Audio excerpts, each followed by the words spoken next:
You know that colleague who somehow stays calm during absolute chaos while everyone else spirals? The one who takes bad news in stride, pivots effortlessly when projects get derailed, and never seems to have those Monday morning existential crises the rest of us know so well? What separates them isn't some magical stress immunity or superior time management skills. It's something far more fundamental. They understand the invisible framework that governs emotional responses to professional setbacks. Most of us have mastered the technical aspects of our jobs, learned the industry jargon, figured out the office politics. But there's this whole other layer operating beneath the surface that nobody talks about in performance reviews or professional development workshops. Picture this. You're sitting across from someone who just got promoted to VP at 32, someone whose resume reads like a masterclass in career advancement. They're telling you about their latest project failure, a six-figure initiative that completely tanked, and they're laughing about it. Not in a manic, barely holding it together way, but genuinely finding humor in the situation. You know, I've spent countless hours in coaching sessions with executives, middle managers, fresh graduates, and that pattern keeps showing up.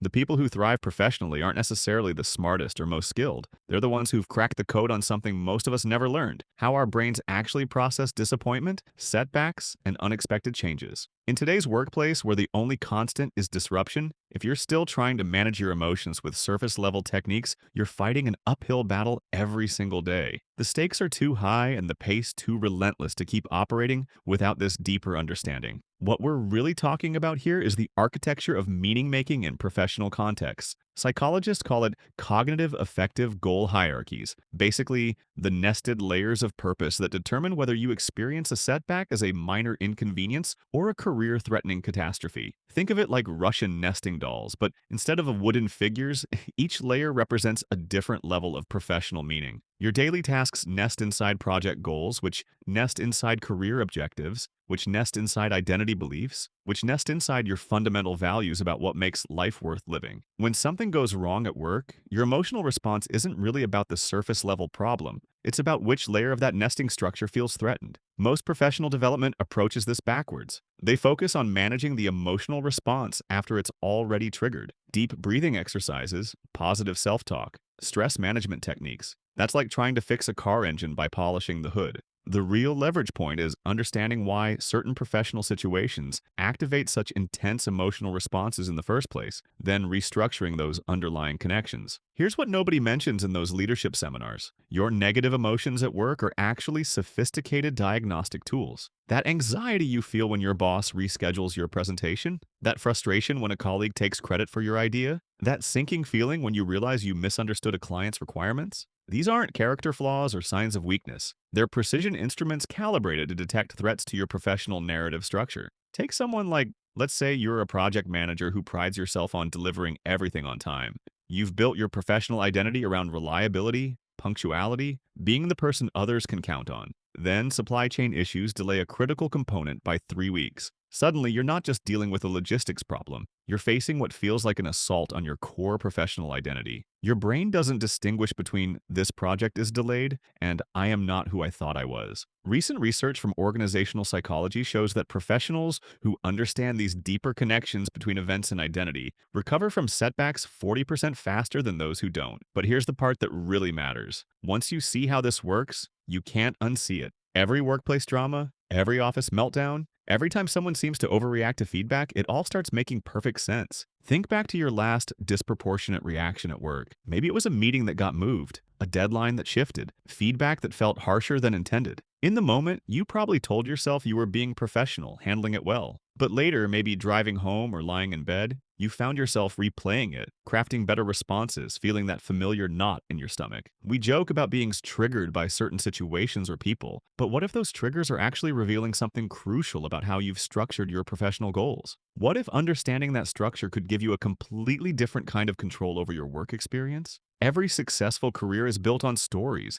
not the stories you tell in interviews or performance reviews, but the deeper narratives that organize your daily decisions and emotional responses. You wake up each morning and step into a story about who you are professionally, what you're trying to accomplish, and why it matters. Most of the time, this happens unconsciously. You don't sit down and think, today I will advance the narrative of myself as a competent marketing professional who contributes meaningfully to organizational growth. But that story is running in the background, shaping how you interpret emails, prioritize tasks, respond to feedback. Consider someone working in software development who feels consistently drained despite working at a company everyone envies. On paper, everything looks perfect. Great salary, impressive title, cutting-edge projects, but dig deeper and you might discover their personal narrative values, creative problem-solving, and elegant solutions, while their current role focuses primarily on maintaining existing systems and fixing bugs. The emotional exhaustion isn't about laziness or lack of gratitude, it's narrative misalignment at a fundamental level. When your daily actions don't serve the deeper story you're trying to live, your emotional system sounds the alarm. It's like having a car where the steering wheel is disconnected from the wheels. You can turn it all you want, but you're not going where you intended. Once this person understood the disconnect, they could either find ways to reframe maintenance work as creative problem solving or actively seek projects that better aligned with their narrative structure. Within a month, their energy levels and job satisfaction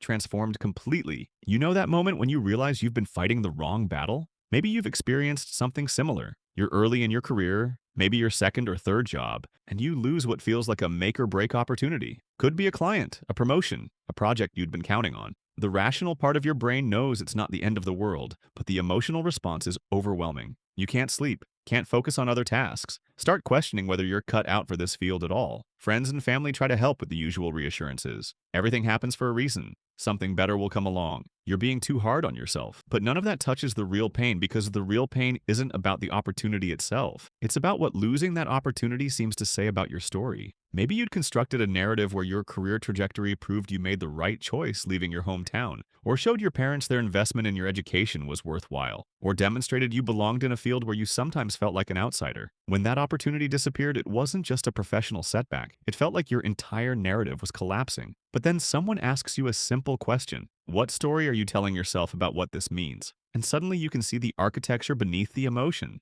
You're not devastated about losing one opportunity. You're terrified about losing the story that gives your career meaning. Once you see that distinction, everything shifts. The disappointment remains, but that existential dread evaporates because you understand what's actually happening. Now comes the part that changes everything. You can intentionally redesign these goal hierarchies. Most people stumble through their careers letting these narrative structures form accidentally, shaped by childhood messages, early professional experiences, cultural expectations, and random feedback from bosses or colleagues. But what if you could architect them deliberately? What if you could build multiple pathways to your core values so that when one route gets blocked, you don't experience it as a fundamental threat? Traditional career development focuses on external skill building. Learn this software, develop that competency, network with these people. Advanced approaches target the underlying structure of meaning itself. Start by becoming a detective of your own emotional responses. For the next week, pay attention to situations that generate intensity above what seems warranted. When you catch one, trace it backward.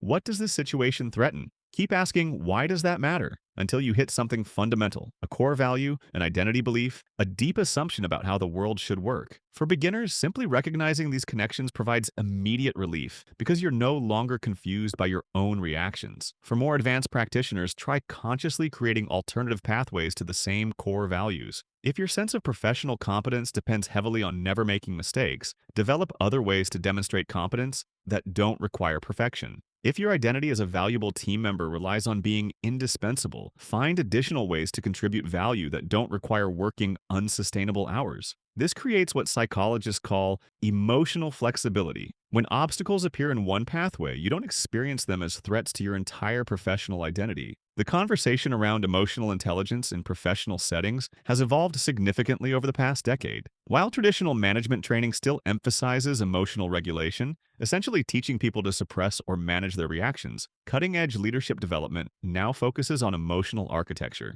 The difference is profound. Regulation assumes emotions are problems to be controlled. Architecture recognizes emotions as information to be decoded and systems to be optimized. In executive coaching circles, there's growing recognition that professionals who understand their narrative structures consistently outperform those who rely solely on willpower or stress management techniques. This isn't just about individual performance either. Teams where members understand their own goal hierarchies experience less interpersonal conflict, recover faster from setbacks, and maintain higher morale during organizational changes. Some still advocate for the just push through it approach to workplace challenges. But the data increasingly shows that understanding beats suppression every time. Let's make this immediately actionable. For the next 7 days, keep what I call an emotional intensity log. Nothing fancy, just note situations where your emotional response feels stronger than the circumstances seem to warrant. Rate the intensity from 1 to 10. For anything above a 7, ask yourself, what story am I telling myself about what this means? Then keep drilling down with, why does that matter? Until you reach something fundamental. You'll know you've hit bedrock when the answer involves core identity,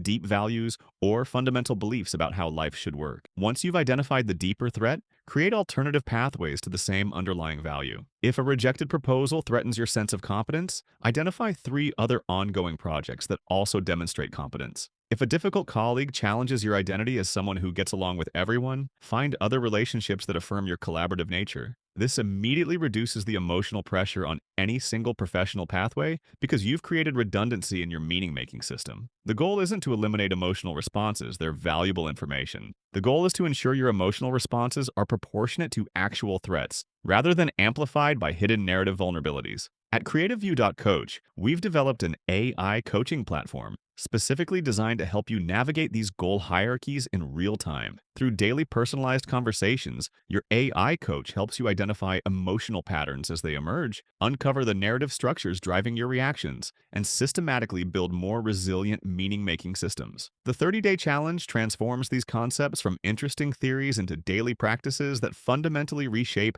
how you experience workplace challenges. Instead of paying thousands for traditional executive coaching, you get sophisticated guidance available whenever you need it, whether that's 3 p.m. before a difficult conversation or 3 a.m. when work anxiety disrupts your sleep. The AI learns your specific patterns, remembers your goals, and provides completely confidential support at just 1.5% the cost of human coaching. You can explore your professional narratives without judgment, experiment with different goal structures, and develop emotional flexibility at your own pace. Today, you've learned that your workplace emotions are governed by sophisticated goal hierarchies, that disproportionate reactions often signal narrative threats rather than actual professional dangers, and that you can intentionally architect more resilient meaning-making systems. Visit CreativeView.coach to begin your 30-day challenge and start building emotional flexibility that serves your career long-term. I'm curious. What recent workplace situation triggered an emotional response that surprised you with its intensity? Share in the comments and let's decode what it reveals about your professional narrative structure. Understanding these patterns is the first step toward mastering them.